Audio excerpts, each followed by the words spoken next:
We're at the office of former Dean, now Professor Gerald Uelmen, and this is Professor Uelmen right in front of us. And my name is Mark Thomas, and I'm privileged to be able to take his oral history today. First question, you have some children, tell us about them. Okay, I've been married now for 44 years to Martha. Martha is a retired lawyer. She wasn't a lawyer when I married her. She actually went to law school for a second career and finished her final semester of law school here at Santa Clara after I took the dean's job. So she had like a 20-year career in family law. We have 3 children. Our oldest daughter, Nancy, lives in Italy. She's been in Italy for the last 18 years. We just came back from visiting her. My daughter my daughter Amy is our only lawyer offspring. She is directing an institute on law and religion at Fordham Law School in New York. And my son Matthew is a composer for video games. He's married to a lawyer, has 2 children, our grandchildren, Thomas and Oliver. Oh, okay. You became Dean of Santa Clara Law School in 1986. That's correct. About when was that happened? What part of the year, what part of 86? Well, I started actually in the fall of 86.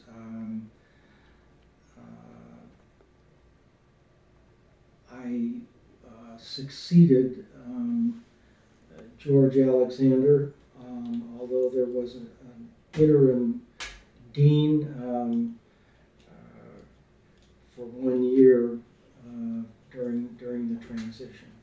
Richard Rykoff was the interim dean. Okay. You had some goals of what you wanted to achieve while you were dean. Mm-hmm. Tell us about one of them. Well, when I arrived in 1986, the law school was facing some difficulty with its ABA accreditation because of the size of the library. So a plan to expand the law library was underway. So goal number 1 was to get that project completed, raise the necessary funding to finance it. And very shortly after I arrived, we had a groundbreaking for the new library expansion. In terms of broader goals, I think in complete accord with the faculty that recommended my being hired as dean, I wanted to increase the visibility of the law school. I thought Santa Clara was vastly underrated in terms of its reputation, that its reputation did not reflect the excellence of the program here at Santa Clara, so I wanted to remove the bushel basket and let our light shine, so to speak. My goals in terms of faculty hiring and student recruitment were to increase the diversity of the law school so that it more accurately reflected the diversity of the population of California that we serve. Didn't at one point you're trying to get the school smaller, 100 students slip in some way or other. The second year I was here, we missed our goal in terms of enrolling the first year class and actually ended up with 100 more students than we expected.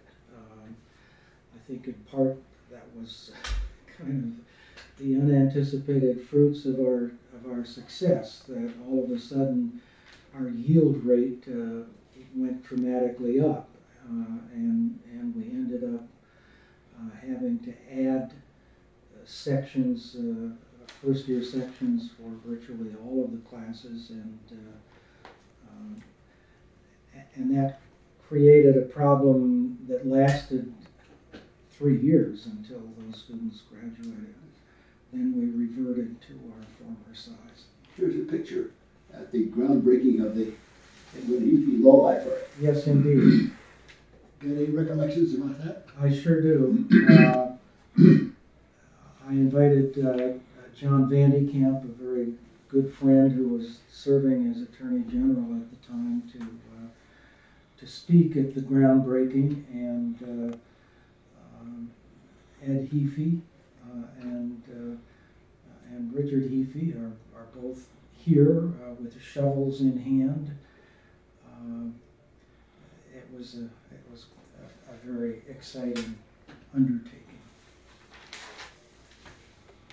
Grab this again. Mm-hmm.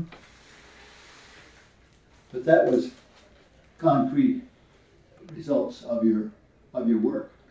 Well, actually, the campaign was already underway at the time I arrived, so certainly wasn't just my work, Gotcha. but we had a very active committee that was already in place. I got you.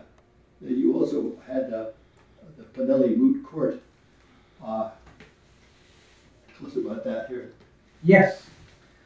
In 1989, we were able to convert what had been a student lounge in Bergen Hall into a moot courtroom. That involved a little fundraising campaign as well.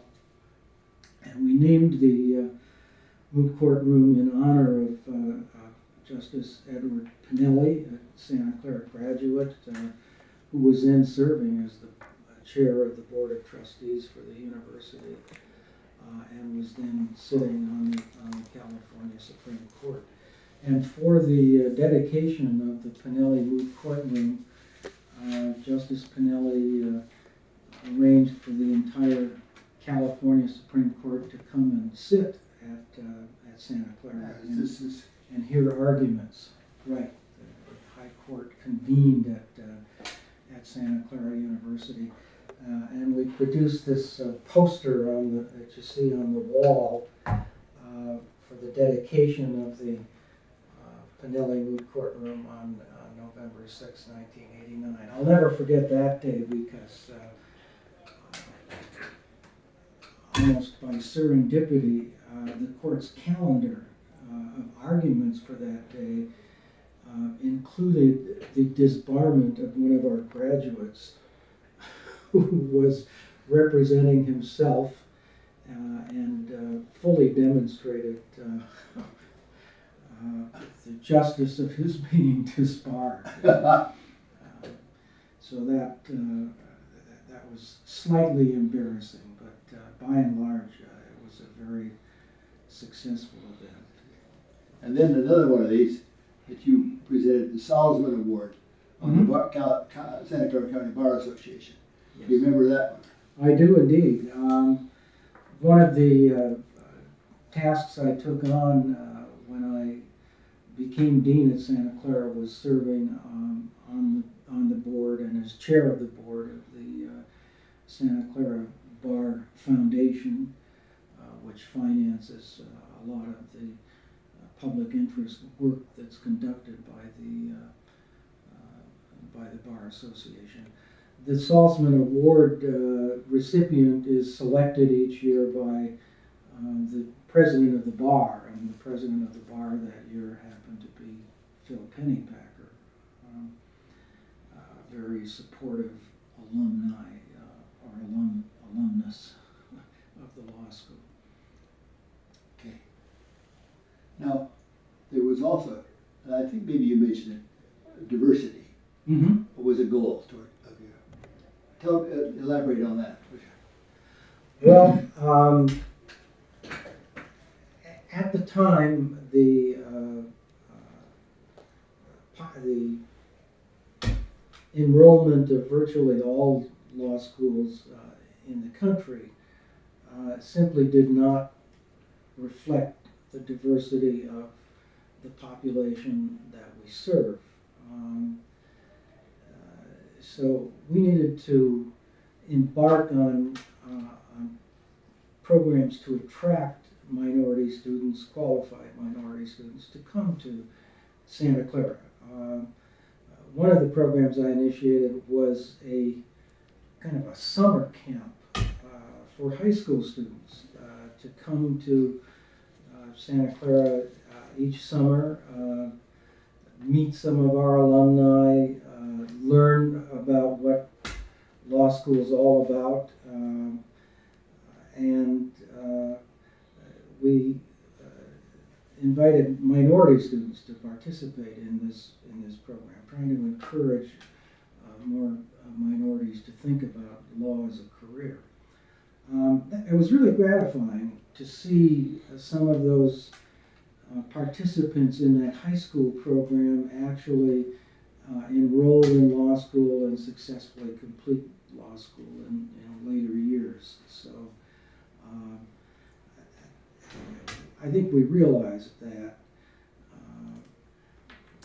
a successful program of enhancing the diversity of the law school has to start at a very early stage and then follow through. And of course, there were a lot of other efforts we were making to recruit qualified minority students and ultimately increased the diversity of our student body to the point that minorities were over 40% of the enrollment when I retired as dean. How do you get more minorities unless you either pay them or you accept kids that wouldn't otherwise get in? What's the... Well, accepting kids that otherwise wouldn't get in has been called affirmative action, which is a very controversial approach. Here at Santa Clara, we don't really look at it as admitting students who otherwise wouldn't get in. We look at qualifications for law school from a very broad perspective in which undergraduate grades and LSAT scores are only one element of all of the things that we look at. So there's no question but that every student who was admitted was fully qualified. The thing is, with qualified minority students, there's tremendous competition among law schools to attract those students. So to bring them to Santa Clara with our tuition rates, we needed to offer scholarship assistance and did so for many of those students. And once they're here, we embarked on programs to make sure that they succeed. We had special tutoring programs that ensured that once we admitted someone, we were committed to have them succeed in law school.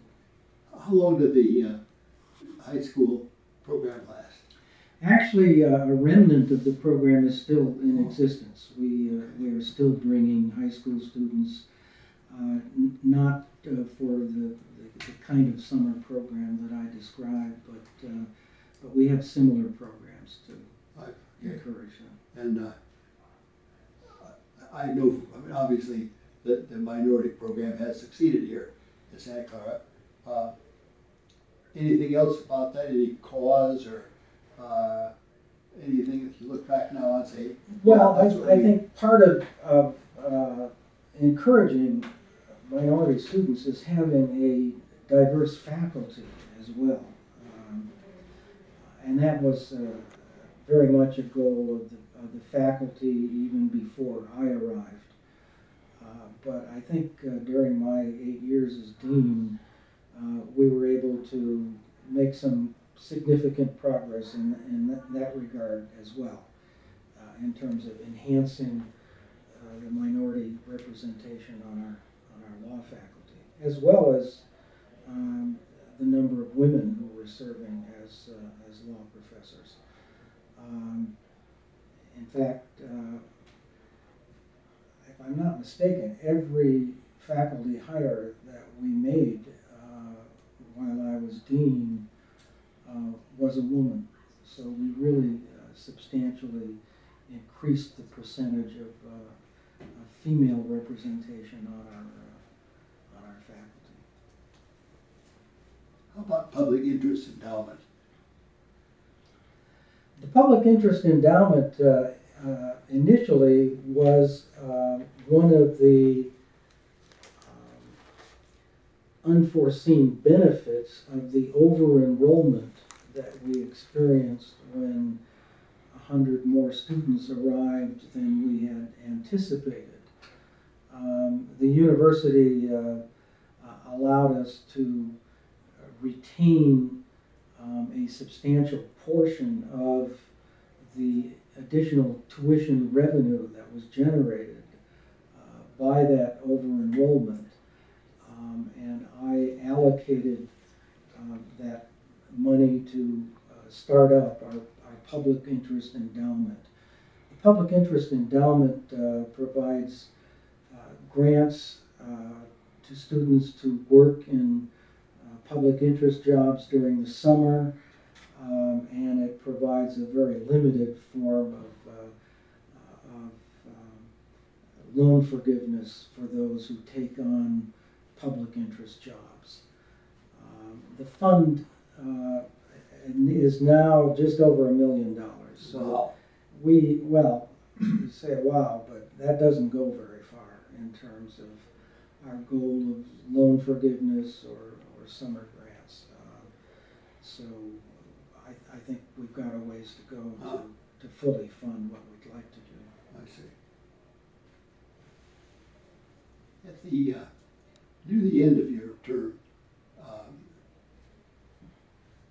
one of your committees had certificate of concentration, which of course later grew into the specialties that has been so good for the law school. Tell us about that, would you? Well, I arrived fully realizing that Santa Clara had unique strengths that reflected both the background and interests of our faculty and our location right here in the heart of the Silicon Valley. So in terms of development of the curriculum, we really focused our attention on enhancing our international offerings as well as our high-tech and patent law offerings. This evolved then into a faculty proposal to actually recognize students who concentrated their studies in those areas of particular strength. And we now have programs in place to award certificates to students in 3 different fields: those who focus on international law, those who focus on intellectual property law, and those who focus on social justice. That I think reflects the reality that Santa Clara has kind of a unique niche, and we really want to reflect strength in those particular areas where we have a firm foundation of faculty strength and other resources to support programs that are, I think, at the forefront of all three of those fields. Here's a picture that was taken shortly before you stepped down. Yes. Any comments about that picture or any particular Well, individual? this was our faculty at the time of my conclusion my service as dean, and you can see that there are a substantial representation of women in the group, but you know, this really is the backbone of the law school. The faculty actually is charged with the responsibility of governance of the law school. Deans come and go, and it's interesting that at Santa Clara, deans come but they don't go. They stay, as I did, remaining on the faculty because you realize after serving as dean here what a unique and talented faculty we have, and you return to teaching and the collegiality of the faculty and stay. That's unusual for law schools.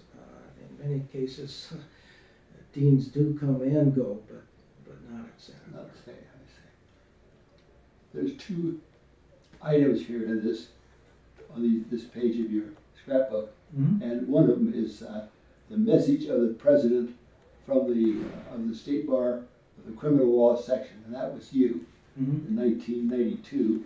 And then there's an article about you heading up the state appellate lawyers group in 1990. Mm-hmm. I'll just turn it around. Any comments you got to make about either? You want to make about either organization? Well, I think what this reflects is my own goal of being and remaining a practicing lawyer at the same time that I was a legal educator. I've always wanted to have one foot in the courtroom and one foot in the classroom. Yeah.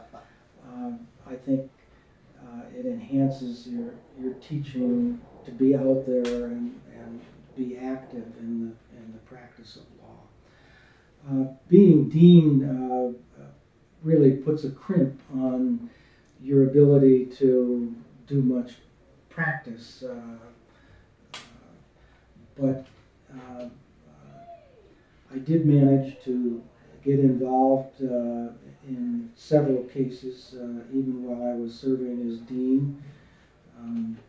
Most of my work has been appellate work, and brief writing is something that you can control in terms of having some control over your schedule. So remaining active in the bar was very much a high priority for me. We've talked about goals. Did any goals come to your mind after you were already dean? Thinking, oh, I didn't think of that before, but this is a pretty good idea. Maybe like remaining in practice. Maybe that was one, but are there any other like that? Well, I think once you're dean and you realize that the first question that the alumni ask you every year is how we did on the bar exam, that really came to the fore as an issue for me to deal with while I was dean. So I realized how important it was to the continued success of the law school that along with increasing the diversity of our student body, we needed to pay a lot of attention to the success of our graduates on the bar exam.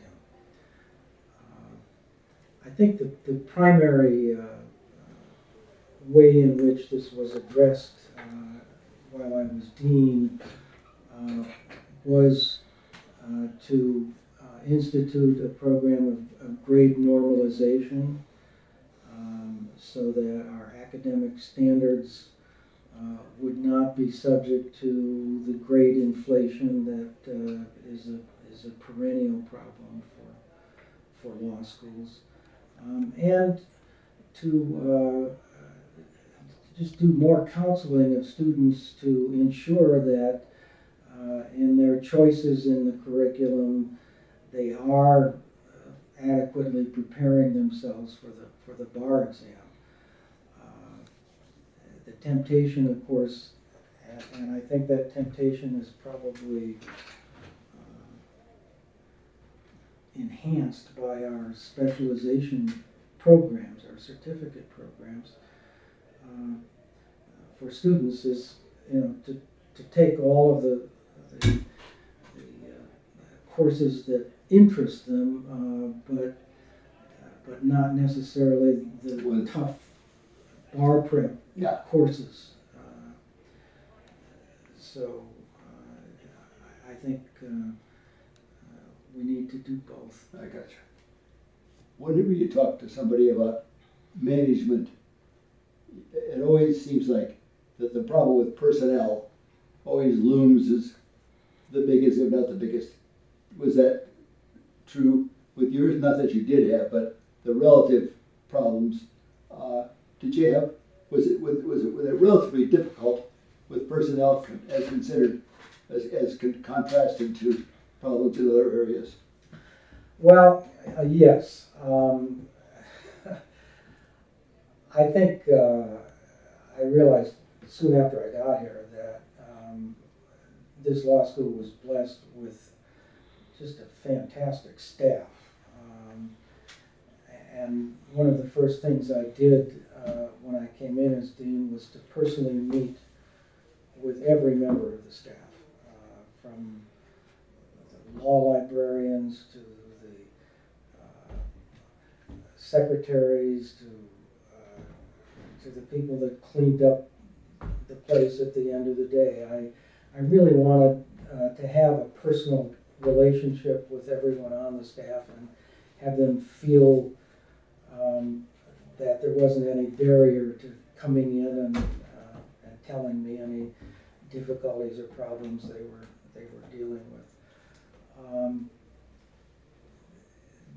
The faculty is a different matter because the dean has really limited influence over the faculty. There are some carrots that you can provide to inspire performance by the faculty, but tenured faculty are pretty secure in their positions, and I was dealing with a faculty that was almost fully tenured when I arrived. So there were some rocky moments, I think, in terms of my overall relationship with the faculty. I think by and large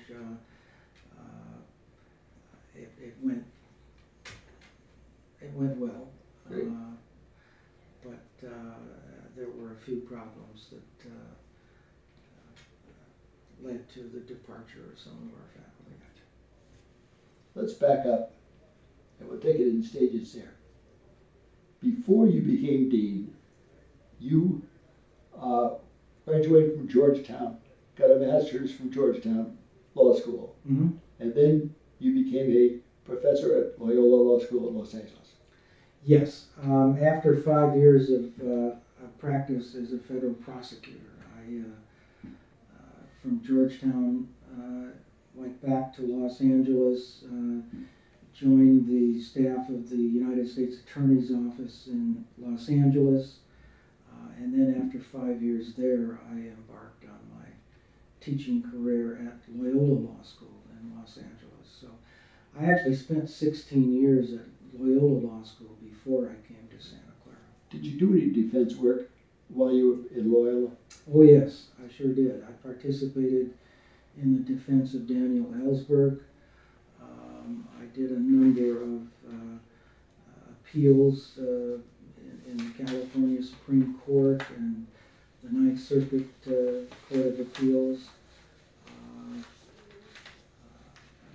How about Gordon Castillo Hall?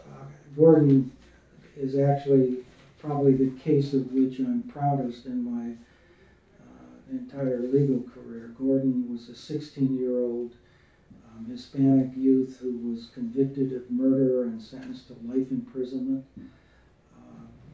I became convinced that he was completely innocent and handled both the appeal and the habeas challenging his conviction. Ultimately, the habeas was successful and the district attorney dropped the charges when the case was remanded. What was exciting about that case was just dealing with a wonderful group of volunteer attorneys in Los Angeles who took that case on and I think did a remarkable job of not only presenting the legal arguments but marshaling public support for Gordon. I got you. When did OJ Simpson come upon you? OJ turned out to be what I did on my sabbatical. When I finished as dean, I had announced my departure in 1994. I thought 8 years I had accomplished most of what I had set out to accomplish and was anxious to get back to full-time teaching and more opportunities to practice. So I was sitting in the dean's office packing my boxes, getting ready for a year's sabbatical. I was going to teach at Stanford Law School for a semester. When I got a call from Bob Shapiro to come to Los Angeles and join the defense team that he was assembling to represent OJ Simpson. The case was already front page news. Bob was assembling just an incredible team of lawyers and the opportunity to be part of that team and work with those lawyers was just too much to pass up. I really jumped at the chance to get into the case. Went down to Los Angeles, moved into my old room with my parents, used my dad's truck to commute to and from the LA courthouse, which was great because all of the media, there was this big circus in front of the courthouse. I pulled into the back parking lot in my dad's pickup truck and got into the courthouse without anybody bothering me. Working in the midst of that media circus was a real experience.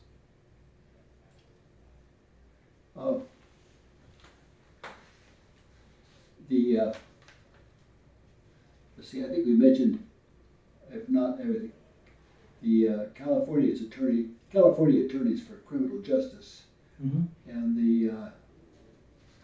you were involved with the state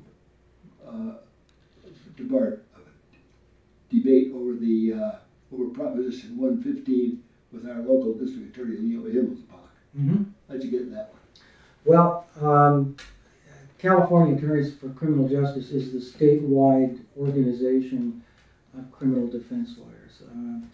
I became quite active in that organization while I was teaching at Loyola Law School. In fact, I served as president of the organization in 1982, the year that we mounted a campaign against a criminal justice initiative known as Proposition 8. We now have another Proposition 8, but Prop 8 was a very dramatic transformation of the criminal justice system sponsored by the District Attorneys Association. So I became quite active in the statewide campaign to defeat Prop 8, and when it was passed, to challenge it in the California Supreme Court with a lawsuit, Brosnahan versus Brown. The CACJ also became quite active in the campaign to unseat Rose Byrd as Chief Justice. So right up until the time I became dean, I was quite active in statewide politics dealing with criminal justice issues. In 1991, the district attorneys came back for round 2 with another initiative. I was quite active in opposing that initiative, and once again, when it was enacted, in challenging it. And actually, we were successful in a lawsuit. The California Supreme Court struck down a major provision of that initiative on the ground that it was a revision of the Constitution. Supreme Folly. That's a book that you wrote. What was that? Yes. Actually, the first year I was dean, a collection of legal humor on which I collaborated with Rodney Jones, who at that time was dean down at the Monterey College of Law, was published. It was quite successful, and 2 years later, with Charles Sevilla joining us as a co-author, we did a sequel which was called Supreme Folly. Both of those books are still in print. They have been translated. In fact, Disorderly Conduct was translated into German. I think that the translation loses some of the humor when you put it in German, but there are British editions of both books. So that's been quite successful foray into legal humor. That was really the product of a lifelong collecting.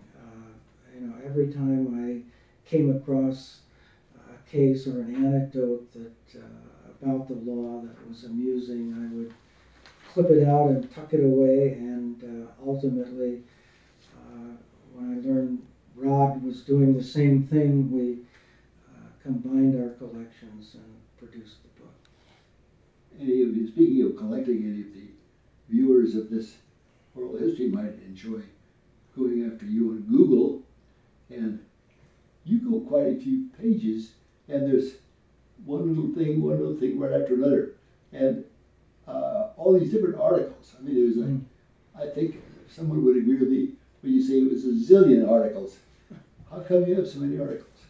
Well, in part, I think it reflects my interest in writing not so much for the consumption of other law professors as for the practicing bar. So most of my articles are published in bar publications,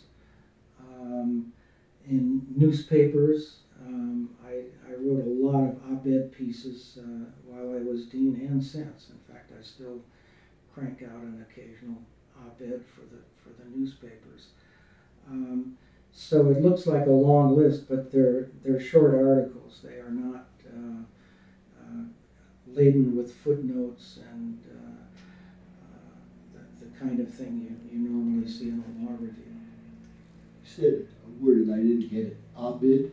Op-ed. What do they The spell? term comes from opposite the editorial. So Oh. it's the page in the newspaper in which invited authors or columnists are Oh. talking about current issues. I see, okay. Then did we, I'm embarrassed to say, did we really talk about Marlon Brando? No, Okay. let me You got it down go here. back to that, because my involvement in the Marlon Brando trial was while I was dean. During the summer of 1992, I believe it was, that was the first occasion in which I worked with Bob Shapiro in defending a criminal case. We represented Marlon Brando's son, Christian, who was charged with the murder of his sister's boyfriend. And that was a very successful collaboration. We got a great result in the case, and Bob and I really worked well together. And that, I think, is the reason why he called when he took over the defense of the OJ case I gotcha. 3 years later. Let's see. I got this. One more last. Can I tell my Marlon Brando story? Yes, I love it. Please. While I was representing Christian, he was serving his jail term. He was convicted of manslaughter. He was serving his jail term at the California men's colony down in San Luis Obispo. And while we were making arrangements for his release, I went down to San Luis Obispo, and Marlon Brando came up from Los Angeles, and we met in the waiting room of the California men's colony, and we were waiting for them to bring Christian out. This was the point at which the OJ trial was underway. And lo and behold, while we're waiting for Christian to come out, Marlon gets up to go to the restroom, and this lady comes running up, and she says, "Are you the lawyer in the OJ trial?" And I was pleased to be recognized, but I said, "Yeah, I am, but do you know who that was sitting next to me? And she says, "No, who was that?" So I teased Marlon about that. He didn't think it was very funny. But I walked out of there with a head so big that I was recognized and Marlon wasn't. One of your hobbies is playing the accordion. Mm-hmm. And somewhere along the way, years and years ago, you self-criticized. You said, "I play too loud." Do you play too loud? I do. Here's a picture of you I playing. still love to play the accordion. I have an annual gig to play for our law school Christmas party, so I do bring the accordion down at least once a year. But I find it tremendously therapeutic. It's music is just a great way to unwind. I still play most of the songs I learned when I was a kid. I took up the accordion at the age of 12. And frankly, I don't think I play much better now than I did then. But I love to be asked to play my accordion.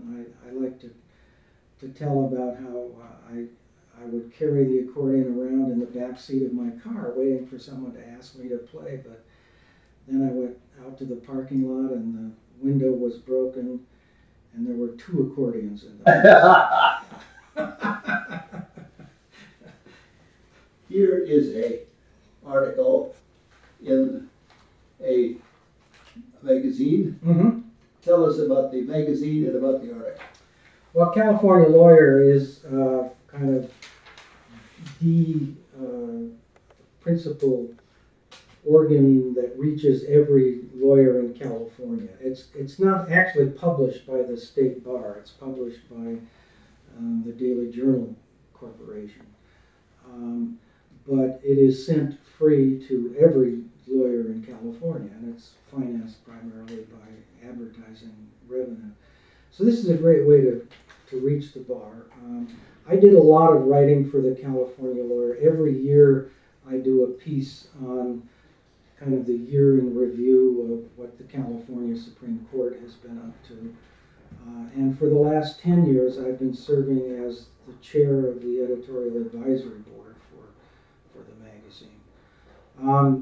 The one you just handed me is the current issue, June of 2010, in which I published an article entitled "The Wisdom and Worthlessness of Law Reviews," commenting on how rarely courts today are citing and relying on law reviews, and commenting on how that really reflects the changing content of law reviews, that law reviews today rarely publish articles about developments in the law. They reflect very esoteric interests of law professors, and they measure their success not in terms of the extent to which they're cited or relied upon by courts, but the extent to which they're cited and relied upon by other law reviews. So it's kind of an exercise in navel gazing, where law reviews define their success by the extent to which other law reviews take note of what they're publishing. I got you.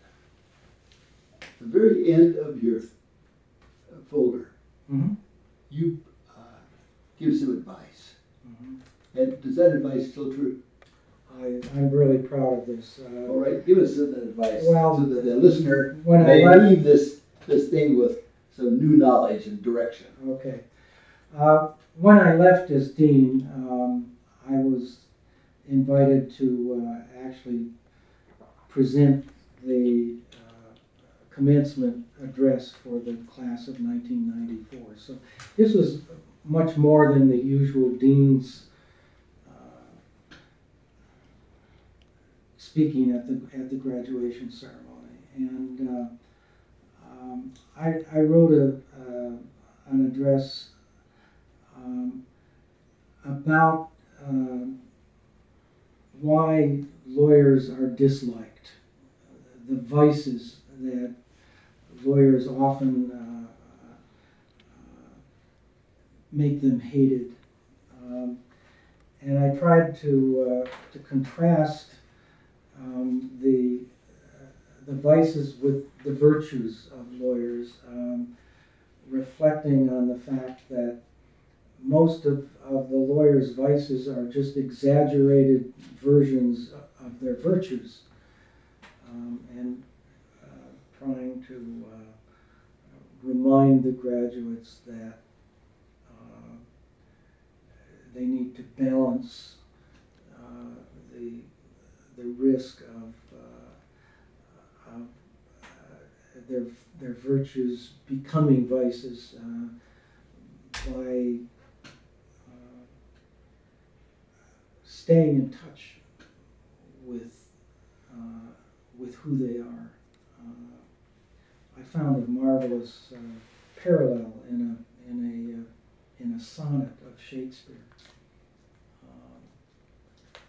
about how roses have thorns and at silver fountains mud, in which Shakespeare's making the same point, that very often a vice is just an exaggerated form of a virtue. I know there's something I did forget. From your Mm-hmm. picture up there, you did a one-act play. Yes. Tell us about that. Again, that was a sabbatical project. While I was doing the OJ trial, my relief in terms of therapy of just getting away from the trial was working on my sabbatical project of writing a one-person play on the life of William Jennings Bryan. My interest in Bryan arose from my hobby of collecting political buttons and political memorabilia. I've always been fascinated with Bryan, and over the years I've collected about 300 buttons and mementos of his campaigns, and I started reading a lot of what he had written, and the more I read, the more I realized that Bryan kind of got a bum rap from history, that people perceived Bryan based on the way he was portrayed in a film that became very popular in the 1950s called Inherit the Wind, in which Bryan is portrayed as kind of a bumbling, racist, ignoramus, religious zealot, etc. And I thought that was basically an unfair portrayal of Bryan, and I thought, well, maybe I should write a biography of Bryan. But I finally decided that I should write a play. That since he was done in by a play, maybe we can redeem him with a play. In part, I was also inspired by a very good friend, a lawyer from Omaha, Nebraska, which is Bryan's home territory, by the name of Don Fiddler, who bore a very striking resemblance to William Jennings Bryan. In fact, if you look at this poster for the play up here, the person in front is actually Don Fiddler, while the person behind him is William Jennings Bryan, and you can see the incredible resemblance between the two. The play was actually produced in Omaha and in Lincoln, Nebraska, which is Bryan's hometown, and then during the Democratic Convention in 1996, which was the anniversary of Bryan's Cross of Gold speech in 1896, we had the play produced in Chicago.